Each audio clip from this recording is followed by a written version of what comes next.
Hello, how you doing? My name is Demetrius Jackson. I take the Action Research class at Jacksonville State University. I'm doing my PowerPoint presentation on impact of parental involvement in student academic success.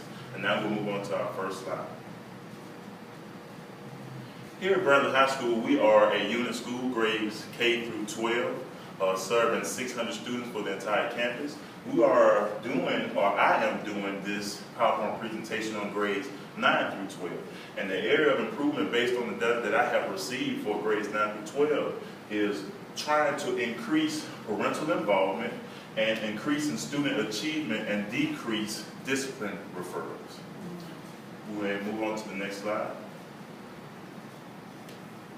The collection of data that we received for discipline referrals, the school year 2009-2010, we see that the 9th grade and the 10th grade was had a larger number of referrals reported for that school year.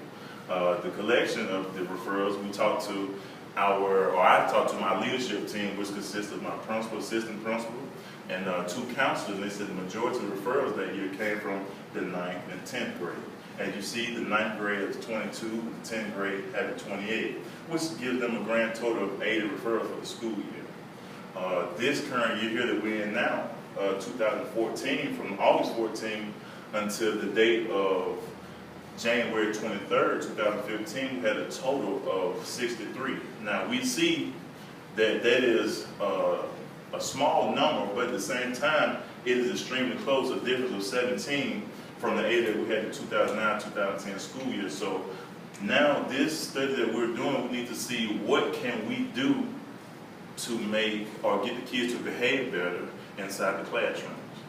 Go to the next slide. My statement of hypotheses. Increasing parental involvement and academic achievement will decrease the number of discipline referrals in the school. The increase in involvement will also increase classroom management. The increase in academic achievement will increase the number of students' ACT scores. The overall result should be increased student academic achievement.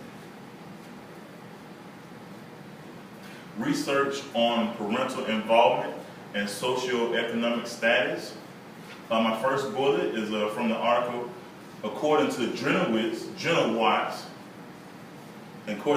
Watts, socioeconomic status is research and focus on how it influences regular physical activity and behavior. My second bullet is Lacoral and Tensington, 2010, research on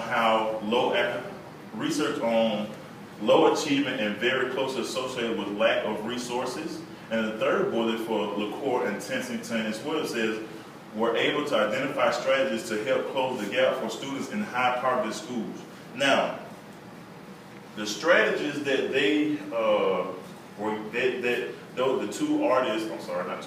two authors gave into the article was the first one of the strategies says, include reading material that is voluntary in nature. Include reading material that is voluntary in nature. The second strategy is organizing cross-curricular activities. Organize cross-curricular activities, how I know me being a former elementary teacher, how a lot of times we can mix science with social studies, or science with math, or even language arts with social studies. Depending, if you have your kids writing a paper or a small paragraph or a synopsis of an essay that they have read, you can correct them with their grammatical errors as well. Our fourth bullet for research on parental involvement and socioeconomic status is saying that home environment, socioeconomic status, family education background of family members, among others, play a heavy role in how a student would be successful in school. All right, now, that statement there can be somewhat biased depending on how you look at it.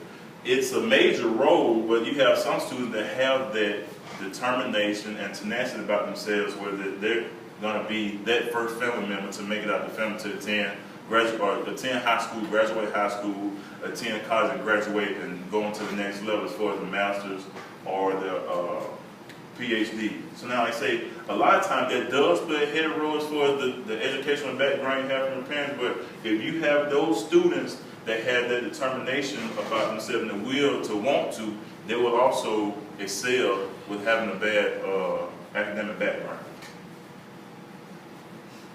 My plan of action. The plan of action for getting more parents involved and the behavior for low socioeconomic students is incorporating character education classes. This is my 7th year teaching, and in my 7th year teaching, I taught 2 years in Anniston Middle School in Anniston, Alabama, Anniston City Schools, and we have RTI, which a majority of the state has gone to now. And with our RTI period, we taught a lot of character education classes. Even though we, us as teachers, we may think that the student's supposed to know, or that they, like I say, that is something that they already know. And that's true, they may already know it. But us as teachers, we need to reiterate that this is bad. You shouldn't do this, or you shouldn't do that. Or I say, if it's bullying or name calling, things of that nature, we need to make sure, like, okay, hey, don't do that because this can get you in trouble. All right, the next bullet says professional development workshops. In our workshops, we will attend workshops with student engagement, character education, as I just explained, and classroom management. Now, honestly, as a teacher, this school year here, student engagement workshops, I think, would be the best. And I say it because we have the school system now, which is Crenshaw County and Brantley High School.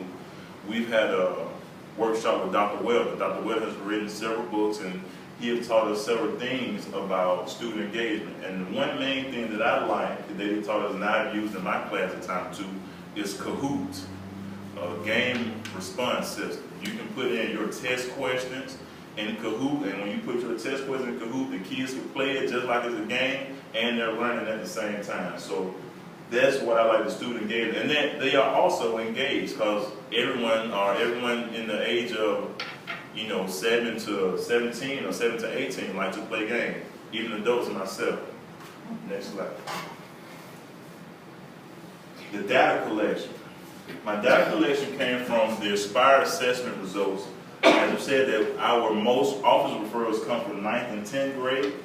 The Aspire assessment results are from their 9th graders now, which were 8th graders last year, and we pull data from those test results, and we studied those results. And with us studying those results, we kind of see that, or we looked at with my leadership team, that some of the low assessment scores were from the low socioeconomic students. So now me, that I'm aspiring to be an administrator, and my principal and assistant principal, we're trying to come up with ways where we can get those kids more involved in tune with education, whether they can raise their assessment scores. Our office referrals, as you've seen on the previous slides, where the whole school year, 2009-2010, they only had 8. So now we're also trying to figure out what is the problem where we start school in August, and from August 14 to January 23rd, 2015, we have a staggering number of 63. Like I said, the difference of 17, and that hadn't even been the entire school year. So now we need to find out, as the leadership team, why we have an alarming amount of referrals. Communication surveys. Communication surveys were passed out to the parents, grades 9 through 12. With those surveys being passed out, we were basically not even trying to get just feedback from the parents about what they think about, what are some of the things that we can do to get them involved with the schools, but we basically did to see what type of feedback we'll get, period. And when I say that, if you think about it, if the parent doesn't fill it out and send it back, there is no involvement there. So that's there's a way that we kind of use that to see if we would get them back, and then we'll get them back, that would be our involvement through them as well. That could be a small step for parental involvement. My last slide was a somewhat synopsis of the PowerPoint presentation. It says socioeconomic status is an indicator of many things in a student's life. It can dictate how successful the student will be later in life. It can hinder opportunities to attend higher education as well as job acquisitions.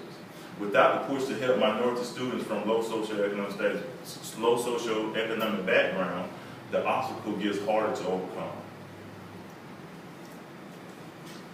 Here's my reference, my two references, the two articles that I use in the PowerPoint presentation. My name is Demetrius Jackson.